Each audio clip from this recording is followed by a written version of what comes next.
This morning, I wanted to start off with some imagination. And let me say this first. If you are a first time guest here, and especially if someone invited you here this morning and they took a chance and they're like, it'll be great, I promise. And inside, their greatest fear was that I would talk about money. Congratulations, we got there. Your greatest fear is today. We are going to talk about money, but this is really important. I money is a big part of life, right? And we can't ignore it. And it's absolutely part of our faith journey as well. So to start off, I wanted all of us to take a moment and like imagine for a second if you found this morning. I don't know if you do this on a regular. Sometimes I do this.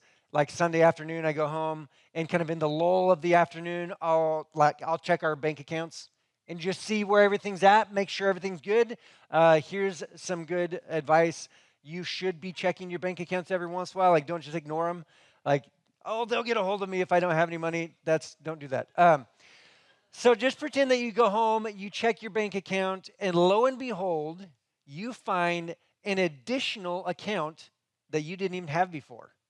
And it's under your name at your bank, and there's money in it.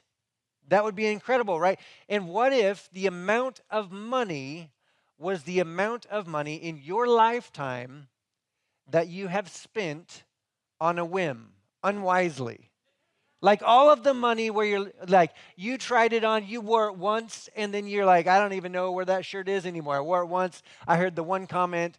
It was a spur of the moment buy, and it's like, I don't even know where that was. All of the money that you spent on the I'm too tired to make dinner, all of that money extra money that you spent, all of the money like you bought the thing when you were grocery shopping, and then you never made it, and it went bad in the fridge. You're like, well, guess that was a waste. That's me. I do it all the time. What about the money that you didn't have in the budget and you're just like, but I really like that thing, I want it, and so you just put it on the credit card?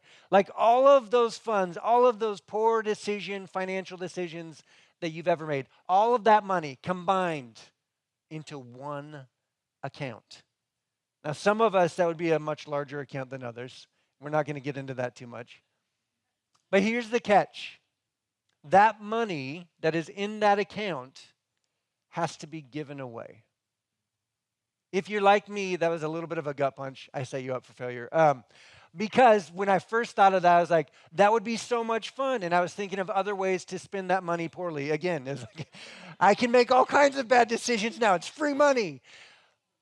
But then to put it in terms of I get to give that money away to whoever and wherever I want, it turned that gut punch into like, oh my gosh, that would be so much fun. One of the things that I think would be so much fun in life would just be like an open account to just give money away to people that need it, to give money to organizations that are trying to make a difference in our community and in our world.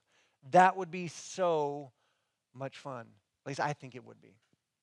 Like Joe said earlier, we are in part 5 of You'll Be Glad You Did. This is timeless advice for troubled times. And if you have been here throughout the series, you know this. If you haven't, I would strongly suggest going back and listening to some of the other stuff because we don't only talk about money. In fact, this is the first time. But this is the idea that we've all had enough life under our belt at this point that we can look back on decisions that we've made or decisions that we wish we would have made, and we say this about it, that I'm glad that I did. I'm glad that I listened to my mom, or maybe I'm glad that I didn't do that thing that I wanted to do, and then they told me not to, and I didn't do it. I'm so glad I listened. Or maybe some of us are in a little bit different spot, and when you look back at the pivotal moments in your life, you have there's like a little twinge of regret in there. And you think, I wish I'd taken that chance. I wish I'd stepped out in boldness. Or maybe that I wish I hadn't. I wish I hadn't done that thing. I wish I hadn't gone on that trip. I wish I hadn't started dating him, or I wish I hadn't broken up with her, or I wish I hadn't done that thing. I wish I hadn't invested that money with that shady dude that promised me all this stuff. Like, I wish I hadn't done those things. I would be in such a different place in life. Throughout the series, we're not talking about rules. We are talking about advice. And this advice kind of sits in between the rules. Right? The rules that if you break, they will break you. The rules that if you break, they will break your heart. They will break the hearts of those around you. They will break, like we're going to talk about this morning, they might break your bank if you break these rules. But we're talking about the advice that actually acts like a buffer or a guardrail in between before you ever get to the rule. That this is something that's going to keep you from a regret. That we understand that life is connected. The choices that you make now in your relationships, in your faith journey, with your career, with your job, with everything, the choices that you're making right now, today sets the stage for tomorrow. And you're going to experience something tomorrow. And your choices today greatly impact and affect that. So far in this series, we've looked at a couple things. First, we talked about listening. That there's people in your world, in your life, that have given you good advice, and we've chosen not to listen. Like they've told you, yeah, I know you're going to want to do this thing, or I know that, hey, I know this is discipline, but that discipline actually affects your life in a great way, and you totally should do that thing. And you chose not to listen. So when you hear good advice, you should listen. We talked about forgiving. And kind of in a nutshell, we kind of understand this idea of forgiveness. We know that we should forgive, but we just don't want to. However, a lack of forgiveness is like, it's like this old adage that you take the poison and you hope it hurts the other person. Like they're not worth forgiving. And all you're doing is hurting yourself. And then we also talked about last time, a couple weeks ago, the in your marriage relationships, in your significant other relationships, that we choose to defer. That it's a mutual submission is what sets relationships up for incredible success. That it's not just about trying to figure out a way to manipulate the other person to get what you want, but instead choosing that I'm going to prioritize them over me. That I have an opinion. It's not that I don't have an opinion, but their opinion, their goal, their desire, their choice, I'm going to elevate above my own. Today, we are going to shift a little bit from one word ideas to two words, so buckle up. To live generous. To live generous. And I know that some of you in here this morning, there's a certain percentage of people, and you looked at that and you heard me and you thought, you are missing the ly. That's immediately you're like, that's where's the ly? I did that on purpose. One, just to kind of mess with you a little bit, because that's my joy. And then two, because I want to compare live generous with be generous. We talk, people say all the time, well, I just want to be generous. The thing is, we know how to be generous. Everybody knows how to be generous in a moment. Right? It's that spur of the moment thing where you know how to I'm going to do a little bit extra here. When our heartstrings are pulled on a little bit more, that we do a little bit more. When we understand when our emotions are involved, that we choose to be generous in that moment. But to live generous is completely different. To live generous is not spur of the moment. In fact, to live generous is giving in such a way that is life-giving to you. That this is something that actually is going to allow you to give more. It's going to allow you to save more. It's going to allow you to consume less. I mean, ultimately, you will be less consumed. We live in a consumer culture where it's all about me, me, me. What I want, how do I get what I want? What do I want next? We have a priority list of all the things that we want to purchase, and we're waiting. We're trying to figure out a system in order to get all of those things in our arms. How do I fit all of this on my property? How do I grow my property to fit more things on it? How do I get what I want? Even the things that we can't afford, we do whatever we can at all costs. And this is a problem because cost, it does, more than finances. Living this way is self-centered. If that's the pattern of your life, if that's a pattern of your behavior, where you're just trying to collect, trying to gather, trying to get as many things as you possibly can, that is a self-centered way of living because it's all about you. And in fact, not only is it all about you, you are trying to find your identity, your hope, your peace, your happiness in what you have and can possess. And that is self centered. And if that makes you self centered, and we think of, following Jesus, that's the opposite of being self centered. Because following Jesus is constantly, in every single way, in every single aspect, putting other people first, serving others first, sacrificing on behalf of other people, not for ourselves, for someone else. So we confuse this generosity with random acts of giving. Or we think, well, if I just give every once in a while, if I just do this thing and I feel it in the moment, if I can do that, then I'm generous. And that's not actual generosity. Generosity is not one random act, right? It's not generous to just be generous in a moment. For example, just because you're nice to someone one time doesn't mean that you're a nice person. There's a lot of other times that you might not be nice, and maybe the collective total is not nice, right? Just because you were nice once doesn't make you nice. Flip it around. You you tell your spouse like, "No, I help around the house all the time," and she's like, "No, I don't think you do." And you're like, "No, I do this all the time. I unloaded the dishwasher last month, and you didn't even ask me." Just because you unloaded the dishwasher one time unprovoked does not make you working around the house and helping out all the time. It's not how that works, right? So just one moment of generosity, one moment of giving does not make you generous.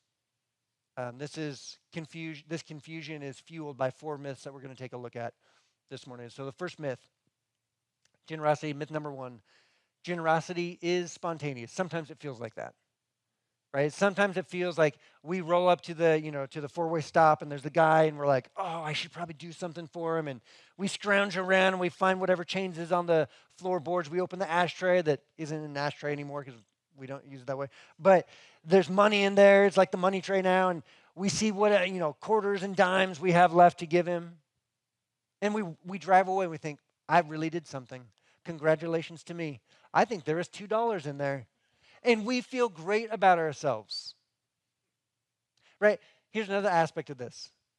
Greedy people, I'm not calling you greedy, but greedy people absolutely give spontaneously, especially when it serves their purpose, right?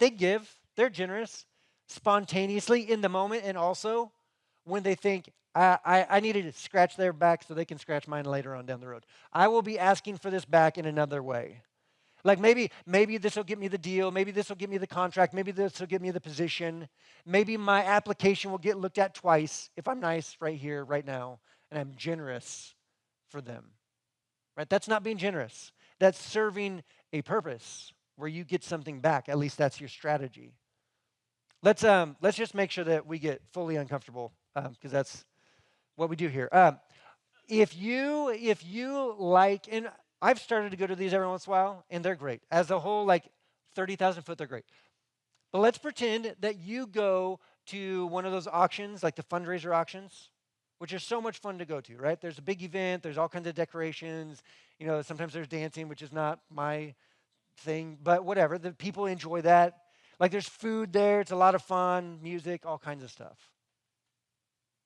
But just because someone shows up to an auction and gives from their business account taxes that they could write off, right? Essentially, they're getting a tax write off because of this.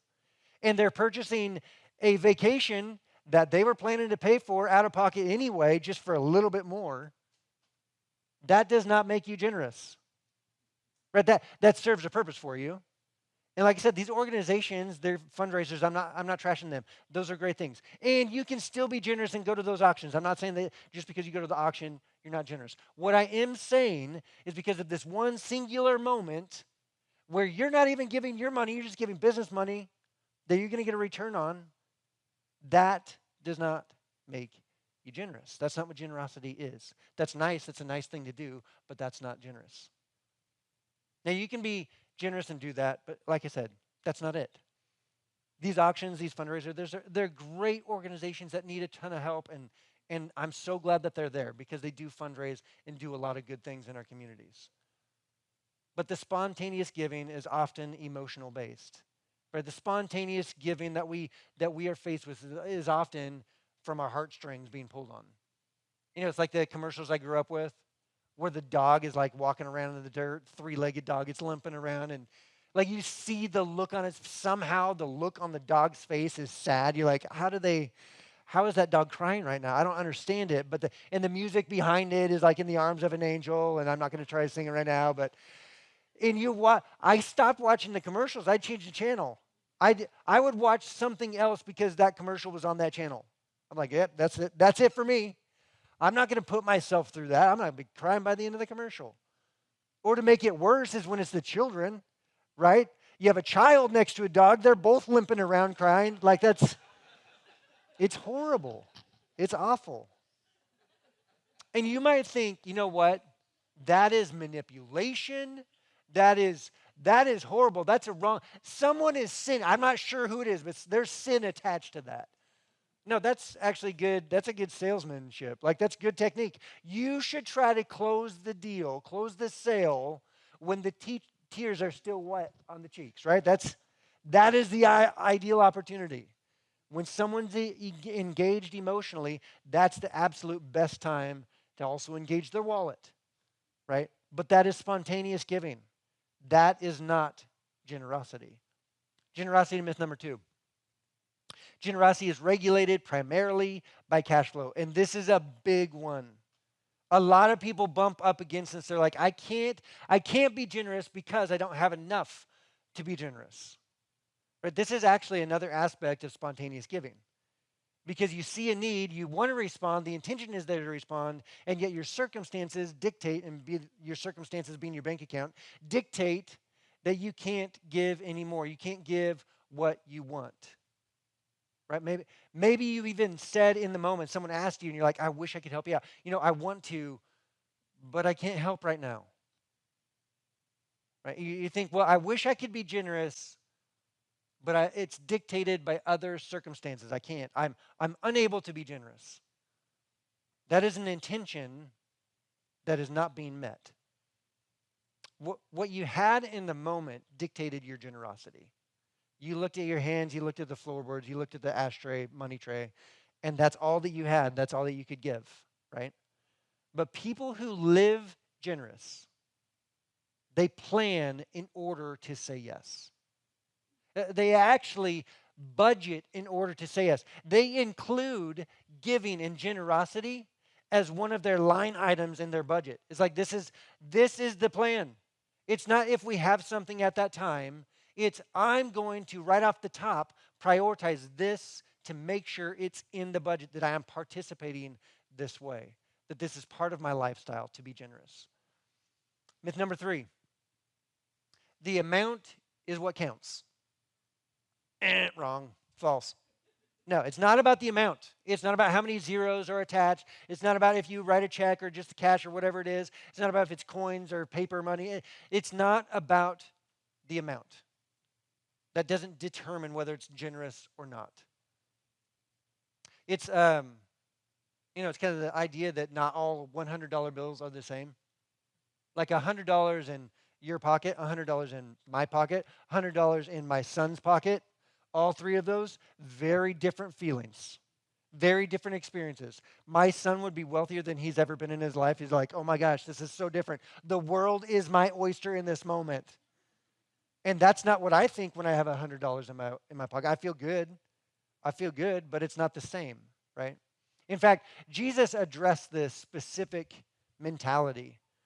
He addressed this with his disciples. They were actually at the temple. This is in Luke chapter 21. As Jesus looked up, he saw the rich putting their gifts into the temple treasury, which I think is a little bit creepy on Jesus' part. It's a little bit funny too. Like, I don't know if they're just bored, they're taking a break. They're just watching people give. So after service, we're just going to watch. So we're just going to line up and watch the giving box and see who drops it in or not. We're not going to do that. But essentially, this is what Jesus and the disciples are doing. So they're watching, and there's like a bunch of these, wealthy people are coming by, and they're dropping money in, And there's like, they're watching like, wow, did you see how much that guy put in? Wow, it took him like 30 seconds. He went back for like second and third hand pulls to put all his money in. And then he also saw a poor widow put in two very small copper coins. I imagine if the disciples, and I would think that the disciples are just doing whatever Jesus does. Like when his attention is on something, I'm sure at this point that they've learned, my eyes need to be there too.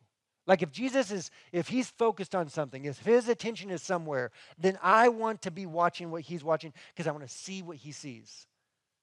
But they probably looked away. They saw all the wealthy guys come through and they were locked in, and then they see this poor widow. They're like, nothing to see here. Back to talking to each other. We'll wait for the next, big, high roller come in. But Jesus, his eyes are transfixed on this woman. He's watching. He's watching what she does. And she puts in two very small copper coins. Truly, I tell you, he said, this poor widow has put in more than all the others, as in more than all the others combined. Now, again, I like to kind of read between the lines. I like to imagine what the disciples would have done or said if they heard these. And I think, for me, knee jerk, it's Peter, right? Peter's going to be the one that speaks up. He's like, hey, Jesus, I know I'm only a fisherman. That's what I was taught. So my math is not like amazing. It's not like Matthew over here. But, like I learned how to count. And that math ain't mathin'. Like that woman put in two small coins. She did not give as much as anybody else. And she definitely didn't give as much as everybody else combined. Jesus wasn't teaching them the same math that they'd learned before. He was not teaching them Common Core. He was teaching them Heart Core. Does that make sense? Let's try again. Jesus was teaching them Kingdom of God math. Right? He was teaching them that just because addition looks a certain way doesn't mean it's the same in the kingdom of God. It doesn't add up the exact same. Because God is impressed with different things than we are. We're impressed with large numbers, large amounts. Jesus is impressed, and God is impressed with percentages. He's impressed with faith. He's impressed with trust. He's impressed and he's after your heart that is attached to your faith. He said all these people give their gifts out of their wealth, but she out of her poverty.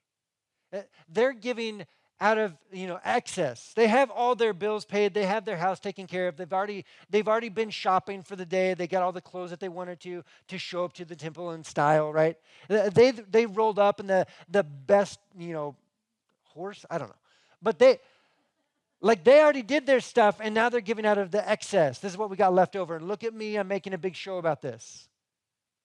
This woman was giving out of her poverty. It was all that she had to live on. She didn't have a backup plan. This was it. These other people, they're getting like the head nods and the winks, like, wow, that was something. No one's approaching her and shaking her hand and saying, thank you for your generosity. That was amazing. The priest isn't chasing her down saying, oh my goodness, thank you so much. Do you know what you just funded? No, she just silently and quietly, with no eyes on her but Jesus, puts in the very last two coins that she had. It's all that she had to live on, because she was trusting the rest of her life with her God to provide. When it comes to generosity, it is not about the amount. It is 100% about the percentage. Myth number 4. Rich people are generous. This is a fun statement because we all decide who's rich and who's not. And we all know that we are not rich. Somebody else is definitely rich. I'm not rich, but other people are. Again, no, this is not true. Generosity isn't left to those that have more in their bank accounts. I think sometimes we look at this like, well, I don't have enough in my bank account. I don't have, a fully funded Roth IRA. I don't have my retirement figure. I don't have enough. I wish I could if I made a little bit more. If my income were a little bit more, if I was in a different tax bracket, if I owned my house, if we had one more vehicle, we need another vehicle, so if I had a little bit more, then I would. That's not what generosity is. It's not just left for those with a lot. In fact, nobody is off the hook when it comes to this mentality, this mindset to live generous. It's about trusting God with what's in your hands. And what's in your hands is going to be different than what's in somebody else's hands. But it's not your job to judge whether they're being generous or not. It's your job to decide what does generous look like in your own hands. Whether it's copper coins or a check with a bunch of zeros, what does generosity look like in your hands? Here's the reality. Rich people are rich, generous people are generous. There's not necessarily correlation. Rich people might be generous, they might not. In fact, statistically, the most generous people are often those with the least. They're just barely making it by, they're barely surviving, and yet at the same time, they're like, well, I know I'm barely okay right now, but I'm going to help somebody else be okay also. And percentage-wise, they give more. This is statistically speaking. So, what does it look like to live generous?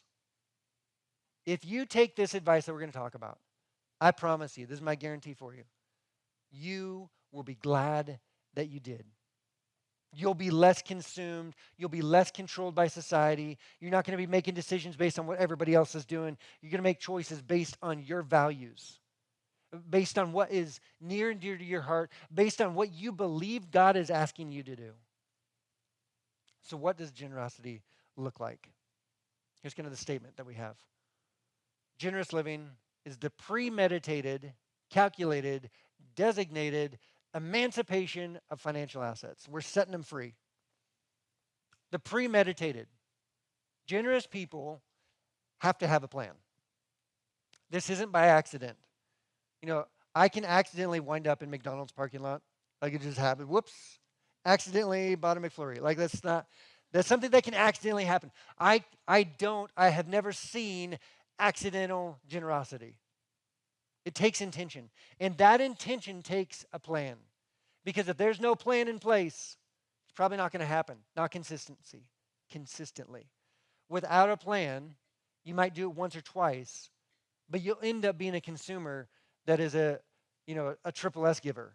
Spontaneous, sporadic, sparing, just kind of willy-nilly, just kind of as the wind blows, maybe it happens, maybe it doesn't. You have to have a plan. It's just like your retirement. It's just like your savings, right? You don't accidentally have enough money to retire on. You have to be putting money in regularly in order to build a retirement account. It doesn't just accidentally happen. It requires a plan to be put in place. There's an author, he wrote the book Master Your Money. His name is Ron Blue. And he said there's essentially five things that you can do with your money. So you can spend it, you can repay debt, you can pay taxes, you can save it, and you can give it. Not only do I think that he got this right, like I think that's about it, I also think that he put it in the correct order. Like if you just floated along with the current of life, like what the world, what society, I think this is it. I think this is the picture. That just left to our own accord without trying to do anything, this is how we live. When we go on autopilot, this is it. Which essentially amounts to this. When we spend it, it's me first. When we repay debt, it's creditor second. Pay taxes, government third. Save it, me fourth. Give it, others last. And if you're looking at this, in fact, it's even worse than you thought. Like this isn't inspiring. This doesn't feel good. The reason why it's even worse is because number 2, creditor second, that's actually money that you spent that you didn't have on yourself. So when you look at it, it actually goes me, government, me, whatever's left. Like that's how that goes. It's worse. And it doesn't look like following Jesus. If you would ask yourself, like, Not about your money. Just pretend it's not your money. Pretend it's somebody else that you're talking about. How would you know if you looked at somebody else's bank account that they follow Jesus? Is that what that looks like? No, you know that. No, you can't live that way and actually be trusting God wholeheartedly. Putting others last, does that sound like following Jesus? Is that what Jesus did? Was that his behavior to put others last? No. He put others first. Right? That was how he was showing God his love. Like that's how he was teaching us. If you want to love God, love others. And that is how he lived, that's how he taught. Putting others last is not it. In fact, if you live this way long enough and you're a Christian, if you decided to follow Jesus with your life and you live this way long enough, you're going to be a hypocrite. How, you ask? Because at some point, you're going to run into a financial hurdle. Like you're gonna have a problem that you can't solve with your finances. You're gonna have a need that is too great. It's more than your bank account has. Like, I don't know what to do here. And what do we do when we face that dead end? If we're a Jesus follower, if we're a Christian, first thing we do is we pray. It's like, oh my goodness, God, please help me. You know this. Please help me. This is a circumstance that has to happen. We have to get on the other side of this. We have to fix this. And we don't know how we're going to do it. Please help me. Please step into my finances to make this work. And we invite God into our money on our behalf. But how often have we invited God into our money on the behalf of others? How many times have we pled with God in order that we can be more generous, in order that we can do something on behalf of someone else? That's not typical. That's not what we normally do. That's not what we do naturally. But when you trust God that he is the provider, you trust him for the money in and you trust him for the money out. It's his anyway. Right? You're like, well, I worked really hard for that. Well, he actually set up the relationship that you had in order to get the job opportunity. He gave you the skill, the talent, in order for you to have that job and do that skill well. You're like, well, I worked really hard to develop it. Yeah, but there was some piece of you that he created. He placed and created you for that. When we recognize that God is the one that is our provider from day one, it allows us to be like, okay, well, it's his anyway. So I'm going to trust him for it coming in. I'm going to trust him going out. It's his anyway. He can do what he wants with it. I don't know if you've had this experience. One of the most amazing, amazing faith growing moments that you can have is when you do come up to one of those hurdles and you have no way to pay that thing, to pay off that balance, to pay that bill, and you don't know what's going to happen. And you pray, because we pray. And all of a sudden, God answered. And you look back and you think, I don't know how it worked. I mean, it was amazing. I've got stories, a lot of you probably have stories, when God showed up when you had nothing left. And your faith grew in that moment because you saw that God was trustworthy. You saw that God stepped into your story, into your moment, and made a way. And it might not have looked exactly like you thought it would, but you made it through. And it wasn't because of what you did. It was because of God working on your behalf. How does that usually, practically speaking, how does that usually happen? Typically, it's because he stirs in the hearts of others to act on behalf of others. So when you move towards generosity, you're moving on behalf of God to be the hands of God to provide something for someone that is in need in that moment. You may never even know the story, and you're doing that when we trust God with what we have.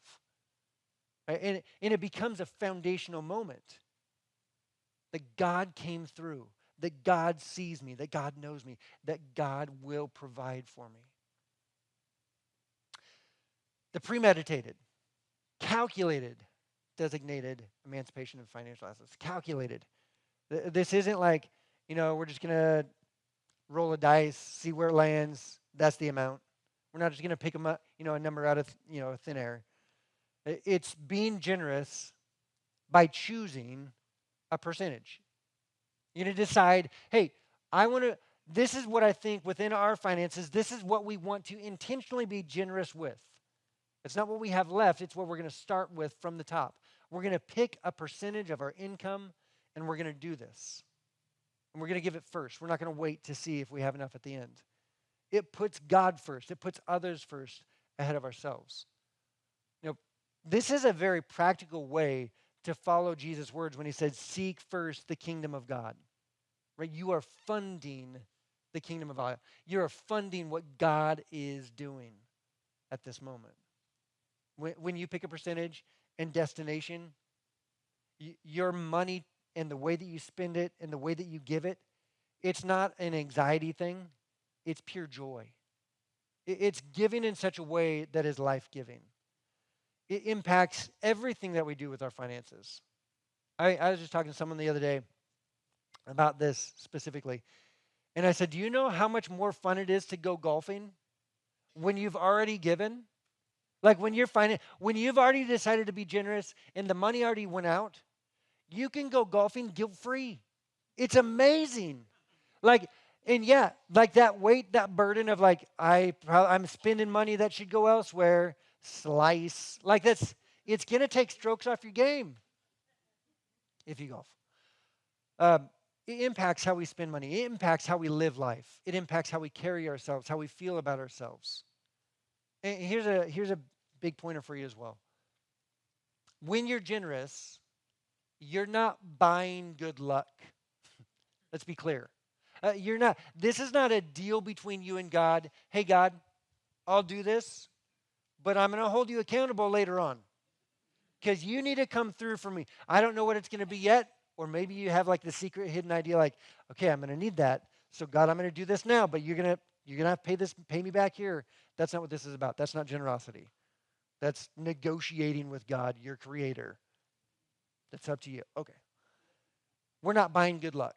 That's not what we're doing. We're choosing to trust God with our finances. We have these personal experiences, right?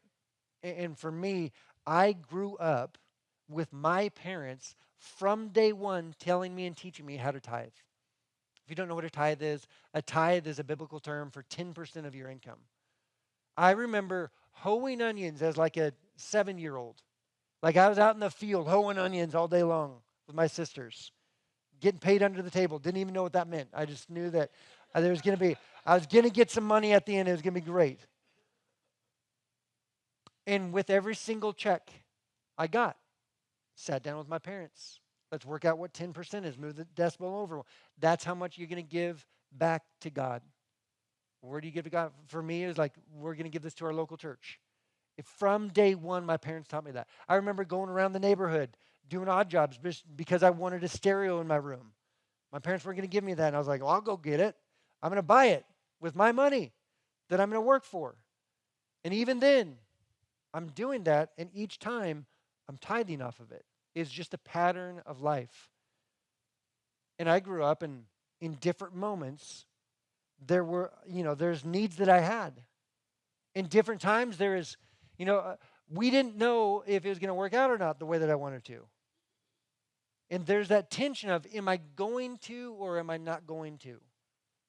Amy and I, we moved up here. When we got married, we moved up without a job. We moved up right after getting married. And we had, I think, $1,000 in the bank account after we bought our mattress. Like, it was like, okay, we're moved in, but rent's coming next month. We got to figure this out. It wasn't wise. I don't know why my father-in-law let me do that, but it's what we should have been doing. We're supposed to be here. And I remember that feeling of like, well, do we pull from our giving for a little bit? Do we just pause on that for a second? And this is up to you, but I'll tell you what in my life, every single time I push back on that. Because I know the first and most important thing to me is that I can trust God. I can trust God no matter what. And I can trust him when I'm struggling, when I'm up against it. He is trustworthy. We've started to teach Luke this. You know why? Because he'll be glad that he did one day. He's got a little give jar, a little save jar, and a little spend jar. And every time he does his chores and he has a payday, he gets put money in there. We divide, here's the math. Here's how we do this. And he's learning. Okay, continue going. It is the designated emancipation. We decide where it goes. We decide ahead of time. It's not just money that's going out the window. It's not just money we're, putting in an envelope and just going to throw it out in the air and see where it goes. We're going to decide ahead of time. This is where these where the dollars are going to go. It's how you decide. Here's a really quick kind of directional thing. One, we give from a grateful heart and a broken heart. So what am I grateful for? Evaluate, choose in your life. Think about the organizations that you're glad are, in existence, that have impacted you, impacted your family. Show your gratitude. That's an easy give. It's like, yeah, I am grateful that this is here.